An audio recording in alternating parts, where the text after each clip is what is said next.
Are you looking for a personal trainer that will focus on you to help achieve success in your fitness journey? If yes, please book your in-person or Zoom one-on-one personal training sessions with me, Christian Evans, at christiansweightsuccess.net. Welcome to the Success Fitness Podcast. I am your host, Christian Evans. This podcast is about helping improve your relationship with diet and exercise to achieve success in your fitness journey. In today's podcast episode, I have a special guest, Patrick Fontenot. Patrick is a husband, father, and pastor from Eunice, Louisiana. At 49 years old, Patrick has struggled with weight all of his life. Patrick was up to 514 pounds when God revealed to him to be physically healthy. After prayer and research, Patrick went through with bariatric sleeve surgery to drop over 260 pounds. Patrick can be found on social media as well as his YouTube channel, The Preacher's Bariatric Journey to Weight Loss, for those who may struggle with the choice on whether to get bariatric sleeve surgery. Success Fitness family, please welcome Mr. Patrick Fontenot. Hey, Patrick, how you doing? How you doing, brother? Thank you for having me, man. Good. Hopefully I didn't butcher your last name. Did I say that right? You said it perfect, man. Okay. Fontenot is good. Yes, okay. Cool. Yes, So sir. you are from Louisiana, Eunice, Louisiana. Are you currently residing there now? Yes. I am in the town of Eunice, populated. I don't want to lie, but I'm a throw a number 20,000. Okay. Small knit family. Yeah. So that's what we call that. Sir. So tell us a little bit more about yourself. Were you said you're from Eunice, Louisiana. Just tell us a little bit more about yourself. Well, basically I'm from a little small town. A lot of eating, a lot of down home cooking, a lot of rice and pasta and a lot of starches, man. So grandmother and mama, that's what they do the biscuits and all, man. So it's just down home living, country living, man. Nice people, and I'm just a pastor. Grew up in this community. Basically tried to do what I can as far as for the body of Christ. And I found my weight was catching the best of me, man. I had to make a change. I got you. So at what point did you know you're like, okay, I gotta do this. I gotta lose the weight. What was that moment? That moment, it was a few, it was a couple of times, man. One of the main things that I really had to really sit down was when I started cutting my sermon short. As a pastor standing up, at 5'12", your legs start to hurt, man. Basically, your legs hurt, back hurting. So I started cutting my sermon short. I was close to sitting down for midweek Bible study through the lesson, and one life-changing moment, and this is when I really had to make a decision. First of all, I was getting, I would take engagements based upon if I'd been to the church before, because some of the seats in the pulpit were not captain seats, as you had your throne seats, the big seats. Some churches had small ones. Mm-hmm. And so I would have to talk to somebody, ask somebody, or visit the church and look in there and see. And sometimes it became a problem. And my life was being altered. And one church that I went visit was a senior pastor friend of mine. And it was just me and him and a couple of his preachers and about 300 people in church. And we walked out on the platform. He put his hand out and I sat down and realized that the chair was a large chair, throne type of chair, but it was about 20, 30 years old. Nice facility, but he said, they were sentimental, and the chair was wobbling. And I knew that this chair was not going to make it. And so as soon as I could even think, the chair fell apart. in front of wow. 300 people. And the good thing about it was his ushers and his staff was so quick that my family didn't even see it. They were like midway through the congregation and they didn't even see what happened. Oh, They moved the chair out so quick and then put a folding chair in, and he told me, said, "Don't worry, buddy, that chair will hold you." He said, we're about to order some new furniture anyway. But how many people sat in that chair before I did and didn't fall? So that changed it. Yeah. That does sound, man, like embarrassing. You know what I mean? Because it's eye-opening, it's embarrassing, it's like, this cannot be happening. This is the worst time, you know. Man, I feel for you right there. So you mentioned bariatric surgery, about that's how you you prayed about it and you researched it. Did anybody kind of put a bug in your ear about bariatric surgery, or how did that thought even come to your mind to do it? Was it just a random thought, or was it something that somebody has done before that you've seen, or how did you come to even entertaining that as an option? Yeah, years ago, if you remember, I believe his name Al Roker. I think Al Roker was one of the first ones to do it on on broad stage, and then it started coming out down to the what we call the little towns like we live in, and they started people that started doing it. And I had a friend, Brother Charles. He was an older brother, in his mid 60s. Brother Charles and him were the same size, and he did what was called the duodenum switch. And that's when they switch your large and small intestines. That was the newest surgery that had come out. It's actually the Cadillac of all the surgeries. And the duodenum switch is when they sleeve you, they cut 3/4 of your stomach. Your stomach is about the size of a banana. That's the sleeve. But then they go a step further and they switch your small and large intestines. Well, when you eat, it goes down to your large intestines to the small intestines, so the food comes out quicker.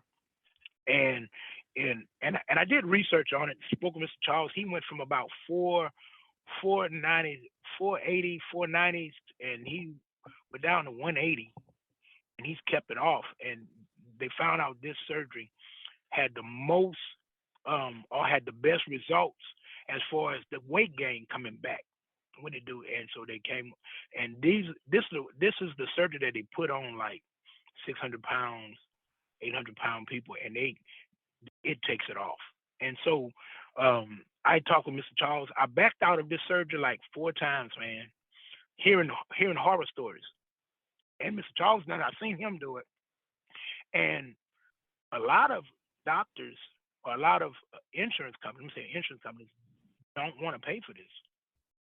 It's a struggle to get this thing covered. And I got approved like 4 times and backed out of it. And Mr. Charles jumped on me. He said, boy, you know how many people trying to get this surgery and can't get it? He said, he came around and said, you go and you start this process over again. Well, the first time I just backed out because you heard the horror stories, man. People dying, people getting sick. And then my insurance company put stipulation on it. They covered it, but you had to go through a process, and you could not skip any doctor's appointments for 6 months straight. And my doctor kept rescheduling because she was so busy. And then once you skip, you got to start all over again. So I got frustrated. Wow. I said, I quit. I ain't doing this. And he said, you go back and you do whatever you have to do. And he jumped on me. And guess what? When I found out people getting sick, now I've only heard of a few cases of people that gotten sick. Only one that I heard that the surgery kind of reversed and they kept losing weight and couldn't stop. But it's a rare occasion or rare symptom. But basically, people was not following the regimen, and that's why they were getting sick. That's why they were hurting. They were not doing what they were told. It's strict. It's strict. And, how strict is it? What is? Give us an example of what like that regimen is. Okay. Basically, when you come out of, when you go into surgery, I'm gonna walk you through it. When you go through the process, You have to, according to my insurance, you have to see a psychiatrist. You got to do a heart test. You got to do a stress test. You have to see a upper GI, lower GI. You have to do a series of tests, and that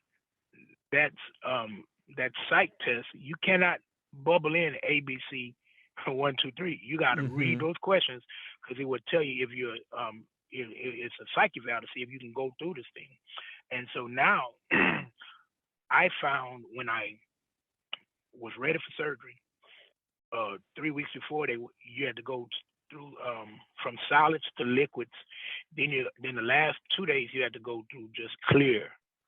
And the day of, you can't have anything inside of you and cut you open. When you use the bathroom that morning, it better be clear. Okay, basically that's all surgery. Well, when you come out, you can't eat anything solid. You have to Jello. You can't give me Jello right now. Friends were coming by with Jello and put Jello and Jello. I had stocked Jello, man, and it's like, but that's all you can eat. And then each week, they add a little something to your diet. And people, you eat with your eyes. Right. That's one thing that I found. You eat with your eyes. Right. Your mentality is still the same. Right. You're cut, but your mentality is still there. You still want to eat. Right. Right. What was your biggest, I say, challenge, or what was like one of the biggest obstacles that you had to overcome during this whole weight loss process? One of the biggest obstacles is dealing with your mind. As a pastor, God showed me a couple of scriptures. 1 Thessalonians 5:23, when Paul tells the church, he said, I pray that it is well with your mind, your body, and your spirit. Because not to preach a little bit, but I've implemented some scripture to this thing. God has taken me 2 places. Romans 12:1 and 2, present your body as living sacrifice, holy, acceptable unto him, our reasonable service. But then in that second one, it says, be ye transformed by the renewing of your mind. So I found out that my mind had to get on board with your body and your spirit. With your body, you reach the physical world. With your spirit, you reach the spiritual world. And with your mind, you reach the mental world. Your mind, my friend have a son that's in medical school. And he said, Dad, did you know that the mind or that your brain does not have any feeling? It just sends signals throughout your body. That's all it does. So, for instance, you wake up in the morning, you're like, man, I'm tired. I'm hurting. Well, your mind like, hey, guys, we're hurting. That's it. Our legs hurt. Everything hurt. So you have to push beyond. Your mind can't drive. Your spirit have to drive. And so what happened was dealing with this thing mentally.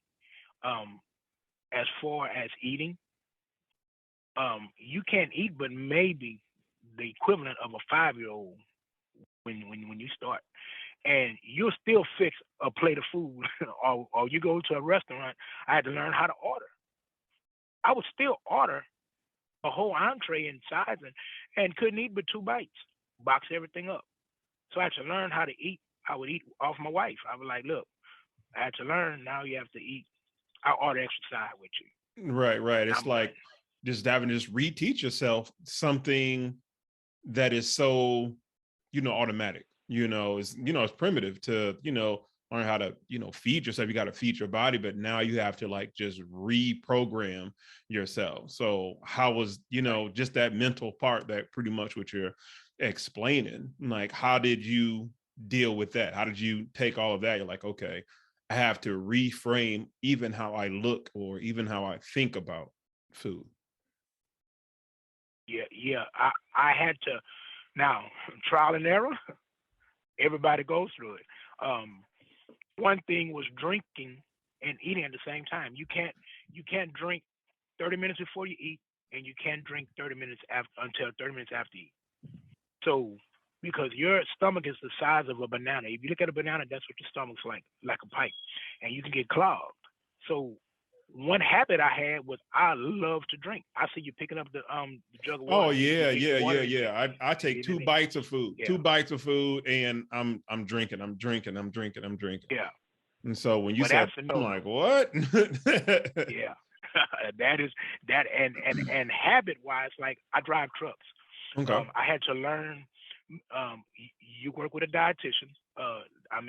You log everything. I have a good doctor, Dr. Winchew, out of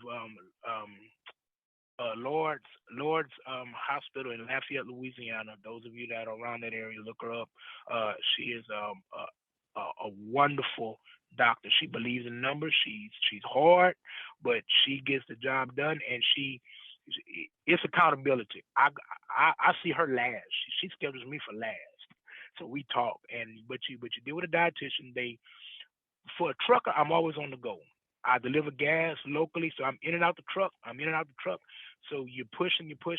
So you don't have time to put a napkin on your lap and cut a steak. And so we got my diet and my food down to grab and go. So one thing, I had to move my drink away from the cup holder, because by habit I just pick get the drink. And so when you start eating, like in a restaurant, I would have to time you. You have to time yourself. Once you finish eating, I'd set the clock.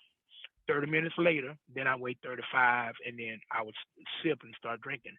And the waitress put the glass down. She put the drink, and I was talking and didn't put the clock. So I'm talking with the people at the table, and by habit, I took a drink. And that there, you will learn.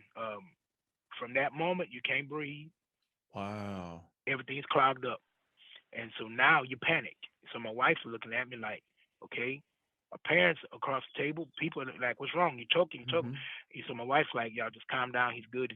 Well, my social minister said, Pastor, let's go to the bathroom. We walk to the bathroom. I'm about to die. It feels like you didn't regurgitate, and it's clogged.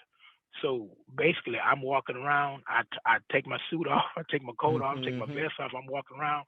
It's about to blow. And he's never witnessed this before, but my family has. And so all of a sudden, after about 5 minutes of going back and forth, I just burp, and I said, I'm good. He said, that's it. I was like, but it's a trial and error. So now I just do not. You learn to get the drink away from you. Wow. So do you have to be on this like 30 minute interval or 30 minutes eating drinking cycle from here on out, or was that just in the beginning?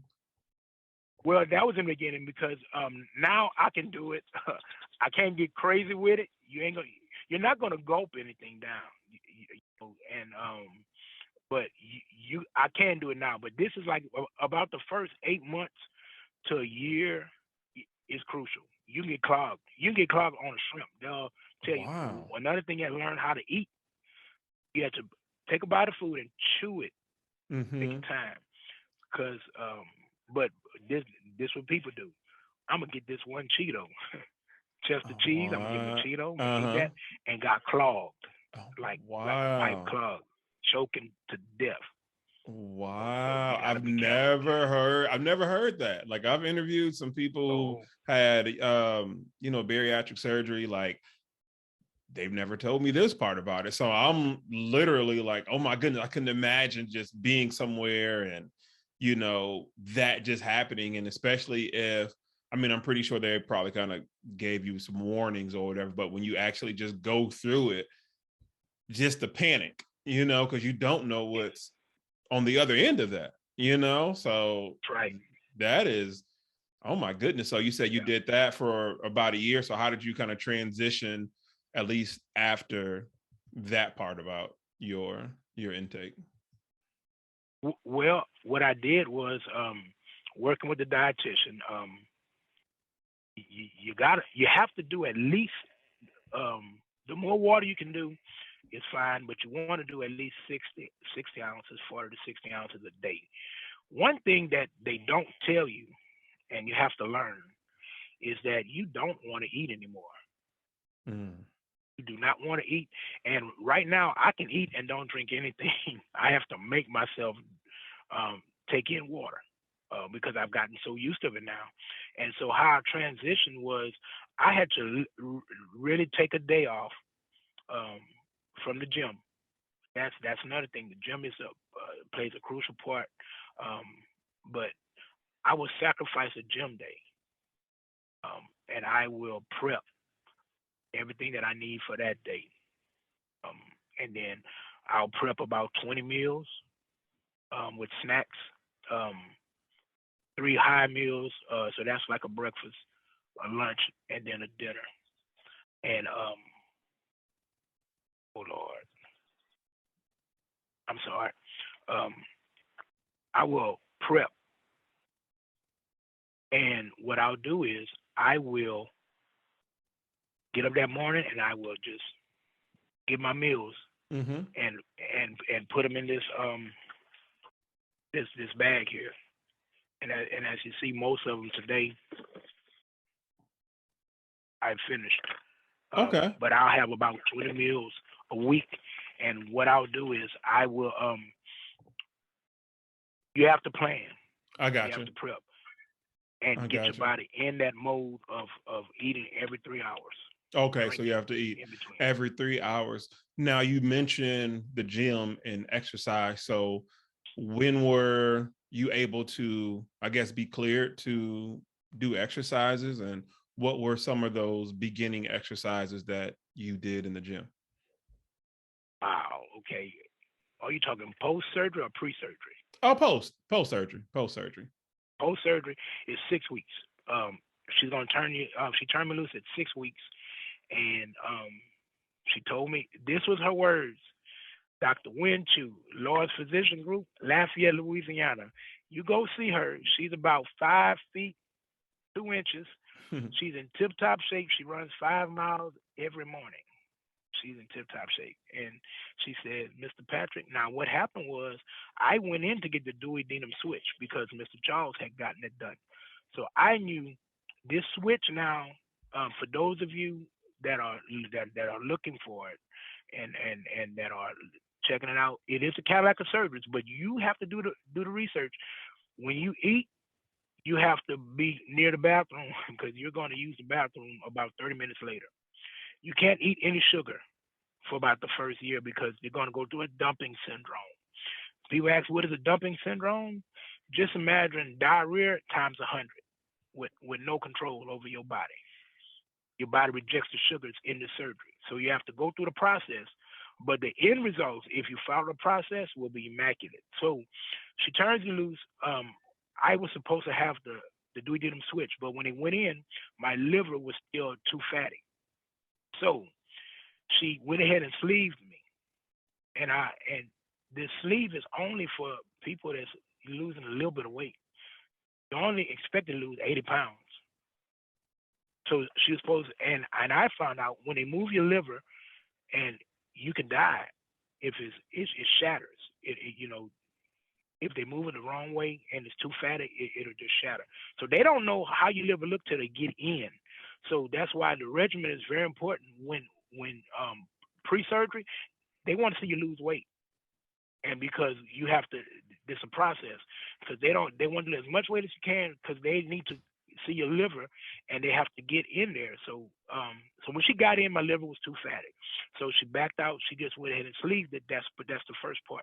I'm supposed to come back after I lose 80 pounds. This sleeve surgery, statistically, you only supposed to lose 80 pounds. So she said, Miss Patrick, I want you to get in the gym. And she said, cardio, cardio, cardio, weights, weights, weights. So I got in the gym. I couldn't stand longer than 10 minutes because of the pain. So I would walk the elliptical. You're too big to get on some machines, so guess what? It's not going to work for you. So I looked at that elliptical was my worst nightmare. 2 minutes and I was done. 2 minutes and I would sit down for 10 minutes, get up. One thing that I did in going to the gym was that whatever I did today, I did it tomorrow, and I did it consistently. I went to the gym 10 minutes and went home. And as the weight started coming off, I was able to do more. Well, because I took it so serious, a lot of people they don't want to go to the gym. They just want the weight to come off. You're going to get in trouble. You have to, when they rolled me away to surgery, they're telling me, at surgery, I was 435. I weighed in August the 1st. day a year before I was 5'12". I weighed in at 435. So basically, when they run away, they say you did a good job. I say, but listen, this is a tool. This is not the solution. This will help you get moving. If you don't move and do what you need to do, you'll be back here 10, 12 years. Okay, so when I got in that gym, I did 2 a days. Cardio in the morning, weights in the evening. I knocked it out. I shelled off 262 pounds. No patient of hers has ever done that. Mhm. And so Congratulations. because of that, Congratulations. thank you, sir. But how in the gym was I just stayed moderate weight. I didn't try to. I mean, I was an athlete, man. I was a running back in high school, man. I mean, I was fit, fast. I played basketball. I ran track, wrestled. It's just your metabolism slows down after. Right. You know, if you don't move around, your metabolism slows down. So Right. thank God that the weight came off. And man, listen, I had guys that start looking at you and they sizing you up. They're like, okay, this dude is losing some weight. So let me give you some pointers, man. The bigger guys, the buff guys are like, hey man, what you doing? You're like, okay, you need to do this. Okay, Mm-hmm. yeah, let me help you with this. And Mm-hmm. you're able to use some of the machines now. Right. So Right. basically now the more you can do, the more comes out and the more you can put out now. Right. Now, one thing that I've always been curious about when I do see people go through this pre-surgery diet / working out, and they will drop the weight.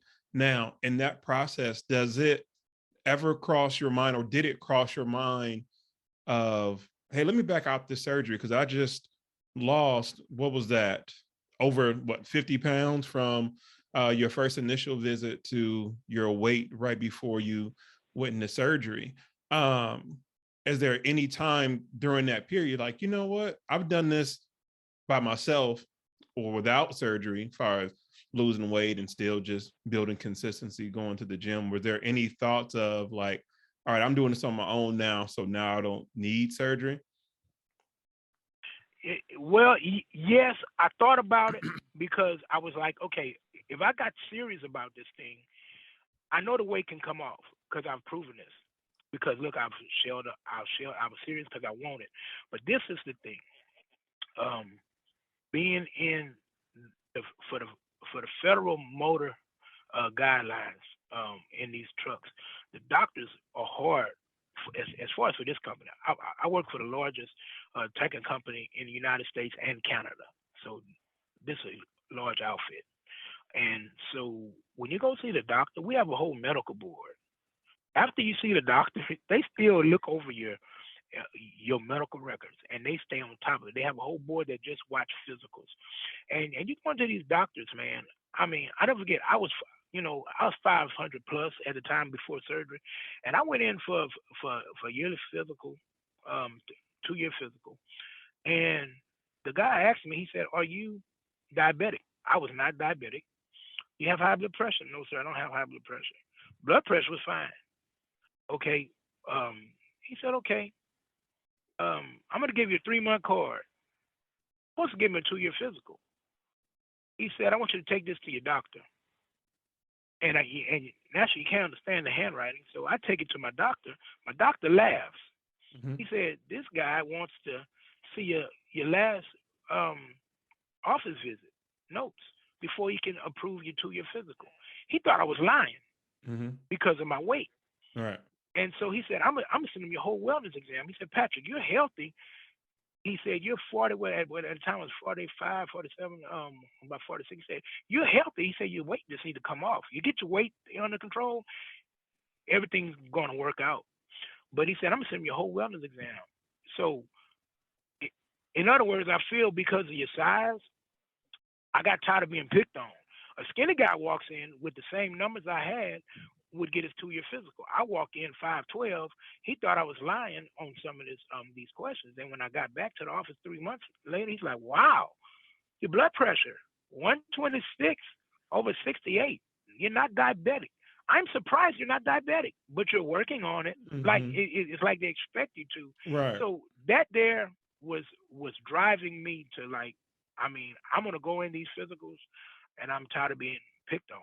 So I knew that the little weight came off, Mm-hmm. but I wanted I'm looking at Mr. Charles. Mr. Charles, 66 years old, sitting at 182 pounds, riding a bicycle, So, I mean, yeah. Right. That was motivation. And I get that, because you get treated differently. You know what I mean? Like you said, somebody can come in smaller than you, but with the same results, but they're not almost like forecasting something on them. You know what I mean? Just with that being said, what was the biggest, I would say, lesson that you learned during this whole transformation? Biggest lesson that I learned this whole transformation is that your body will accept whatever you give it. Um, I don't do drugs, but if I um, smoked something that my body did not like, it would reject it in the beginning. But if I keep on, it will accept it. So you flip that. When I got in that gym, now I pulled some 14-hour shifts. People, my friends are looking at me because I still have friends, and I have the page, and we're involved in bariatric gym rats. I'm sorry, bariatric gym rats. You can look us up, bariatric social, Black Fitness on Facebook. We got about 75K members in some of the groups, and it's very encouraging. You can ask any question you want, and they will answer it. And I do a lot of my answering questions through Messenger. If you inbox me, I'll be transparent. I was transparent from day one, but one of the things that I learned is that whatever you give your body, it will accept it eventually if you push it. Don't get crazy with it, but I work 14 hours. I'm not going back.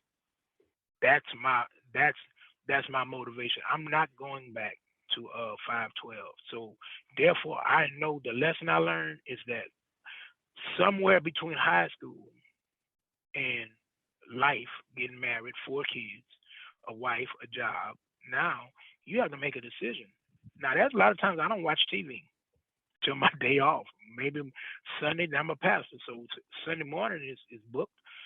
My day off starts that when I take my suit off. So basically, I watch TV then, but my gym time is very important to me. And my family time is very important. Work, you have to go to work. So I learned to make this part of my life now. It's a lifestyle. It's not a diet. Every now and then I'll get a Snicker bar. I don't like Snickers. One thing I do run away from is I say the little redhead girl, Lil Debbie. Mm-hmm. That was my kryptonite, man. I mean, but there's certain things that I haven't eaten in like 5 years. A hamburger, honey buns, and like cakes, like any type of little cakes and stuff. But I reward myself. I'm not scared of the gym, but I put it in, and I don't care. Sleep is very important. That's another thing. Sometimes I'll get 4 hours of sleep, and I'll try to get in the gym an hour, push it, and get out, because I know the truck is gonna push me, but well, I feel so much better now, and I know I'm not going back. So that part I've learned. I'm not going to go back to not moving because the weight will come back. Got you. All righty. Well, I hope you found inspiration in today's episode of the Success Fitness Podcast. Pastor Fontenot, can you please tell everyone where they can reach you? Facebook, Instagram, website. He's talking about your YouTube channel. Go ahead and let everybody know, and I'll put all your links and stuff in the description. Go ahead and let everybody know and leave us with a good word. Okay, well, bariatric gym rats, bariatric social, Black Fitness, and my YouTube channel is bariatric, the preacher's journey to bariatric surgery, and just my Facebook, Patrick Fontenot. Look me up. If you have any questions on the weight loss, I am very transparent. I especially morbidly obese. I'm 262 pounds. I'm still considered obese, but I'm watching my muscle mass. So don't be scared. Don't be afraid of the gym. Don't try to Rome wasn't built in a day. So basically, go in, whatever you do it consistently. And it takes 21 days. That's my, I have it on my mirror in my room. It takes 21 days to make a habit, good or bad. You make the choice. Keep God first. Implement scripture. God is very concerned about your body, just as well. In the church world, we spend a lot of time on the spiritual side, but we never do the physical. And church, God needs some healthy bodies, some healthy legs, strong backs to get that word out and to do the mission work. So basically, and sisters, ladies, don't be scared of the weights. Um, I work with personal trainers. I have friends and personal trainers. They're teaching me how to burn calories. How you can burn calories with weights more than running. Because you just stay moderate weight, don't rest, minimum rest in between, and I guarantee you, you will start breathing just as if you were jogging and running. Amen. So keep God first in your life. Look me up. We'll chop it up offline. I get excited when we start talking about this. So basically, give me a call. And there you have it. I appreciate your time, and you have a wonderful Resurrection Sunday. And I'll chat with you later. Thank you again for coming on the Success Fitness Podcast. God bless you, man.